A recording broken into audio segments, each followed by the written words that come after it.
Gordon Strachan spells out what Celtic fans are missing under Brendan Rodgers, and it might just be that a certain Australian with a beard and an Aussie accent could be the one missing. But anyway, guys, welcome back to Fog Football. And he's not returning, don't worry about that. He doesn't want to return to look after his son, who's also at Celtic right now. But let's dive straight into the article. Of course, Celtic this season at the Fireplay Cup lost it in the league. They've let that gap get closed all the way back. Closed, Santa Claus, aye, Ange though. He was the man at Celtic. Well, Rodgers, he appeared to split the fan base, but the main man, Gordon Strachan, formerly Celtic man, formerly Scotland man, formerly every man, has been talking. He spoke to Lord Ping, whoever the hell Lord Ping is. I've spoken about this before, but taking over from a successful manager is always really difficult. How do you put your own spin on the job without plagiarism or just copying the man who was in the seat before you arrived? It's a horrible prospect for managers to deal with.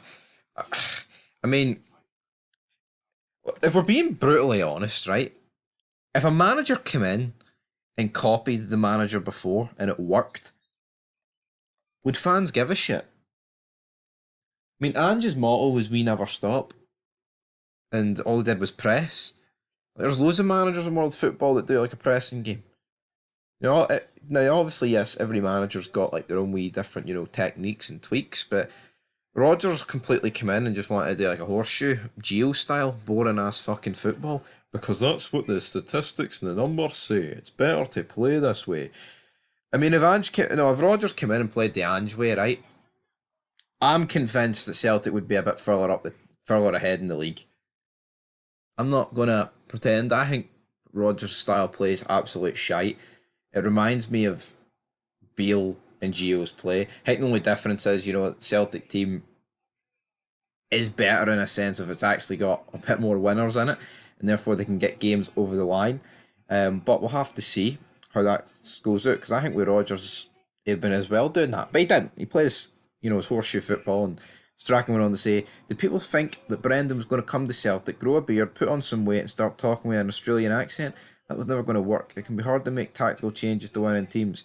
Gio had that problem at Rangers after Gerrard left. Brendan would have known that going into the job. Brendan is only halfway through the season into his second spell at the club. He's just getting started. It's been difficult for him to find that balance. If you try and change too much, the players get a bit spooked. I think we've seen glimpses from a Celtic side. They've played nice stuff in parts, but the issue is that the Celtic fans have been in a position where they've completely dominated teams for 2 years. And that's what fans are missing at the moment. It's not easy for Brendan or the fans. And that is the end. Yeah, well, I mean, we made the video earlier about Kenny Miller, thought about the Celtic fans have been spoiled. And yeah, they have been spoiled, but especially under Ange, because they were, it was dominate. It wasn't just results, it was performances, never giving up, scoring, for fun, 9-0s and all that. Yeah, and under Rodgers, they beat teams like 6-0, beat Aberdeen 6-0 early in the season, even though that was a bit disgraceful from Aberdeen's point of view, to say the least. But under Rodgers, the football's dross. It is. Obviously in this channel we review most games and watching most games, watching highlights of most games. The drop off in quality is all there to see. Against Ross County, lucky to get a win. Against Aberdeen, lucky to get a draw. Against Hibs, incredibly lucky to get a result. I mean, against St Mirren, I think they were the better teams. I'm not going to say much there, but there's been other games this season where Celtic have just scraped it or just not played up to standard, if we're being honest, and it's try send it across all the competitions. But anyway, guys, you agree with Gordon Strachan? Leave your thoughts down below, and peace.